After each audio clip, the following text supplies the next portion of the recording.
Now we're going to move on and talk about fluid pressure, the pressure inside a vessel of fluid. It serves as a function of depth. The pressure a liquid exerts doesn't depend on the volume or the mass of the liquid. The pressure depends on the depth of the fluid only, and the fluid pressure is exerted in all directions. The formula for absolute pressure, P, is equal to atmospheric pressure, P naught, plus rho GH. Rho GH is called gauge pressure, and it's pressure due to depth.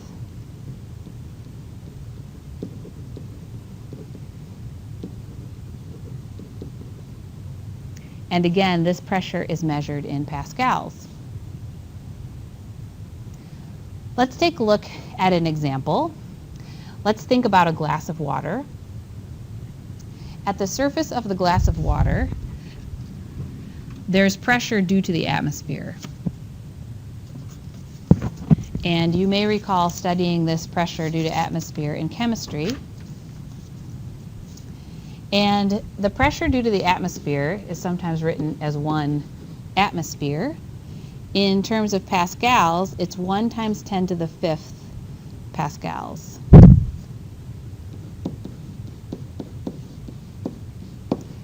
And again, this is just the pressure due to the tons and tons and tons of air that is above us and that's being attracted to the earth by gravity.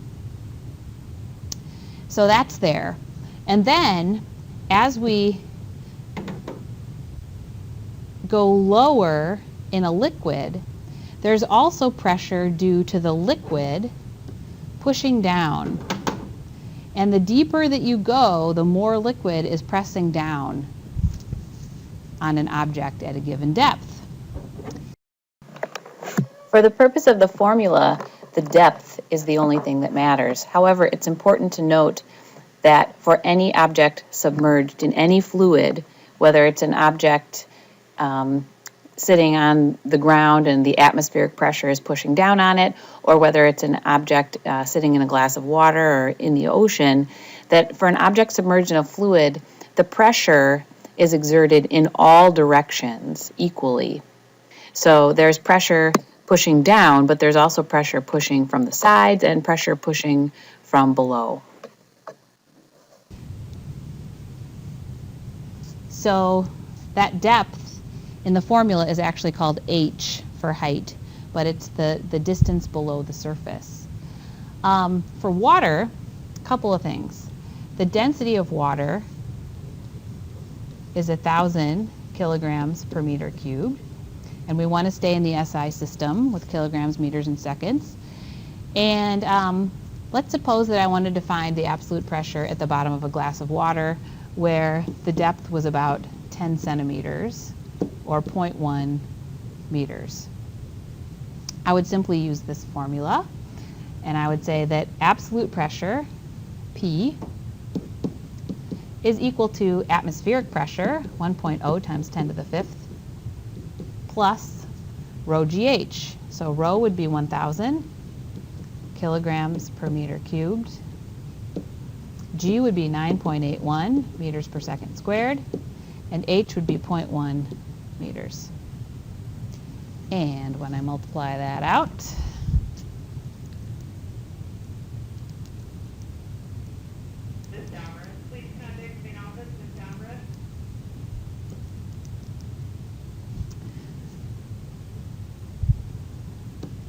I get 100,981 pascals.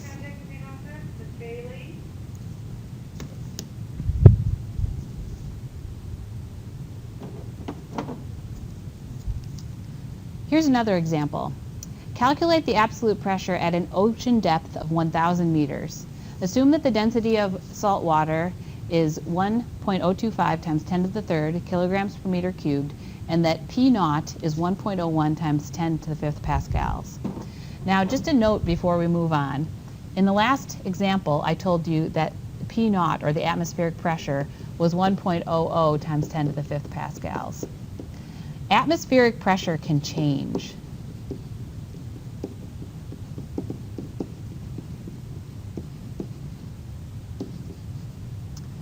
And it changes due to the weather. Or maybe the weather changes due to the changes in atmospheric pressure. The news forecasters will call it barometric pressure. So it's about 1.00 times 10 to the 5th pascals, but it really depends on what's happening locally in terms of weather. So be aware of that. In particular, when it's about to rain, the atmospheric pressure decreases. Some people can actually feel this effect. It will make their sinuses hurt. Okay, but I digress. Let's take a look at calculating the absolute pressure at a depth of 1,000 meters.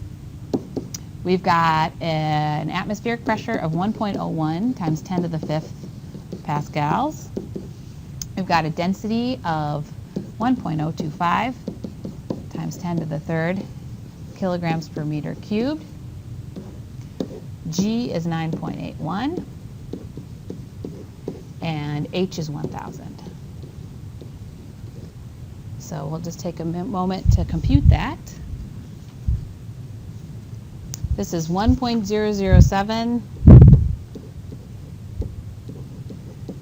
times 10 to the 7th pascals.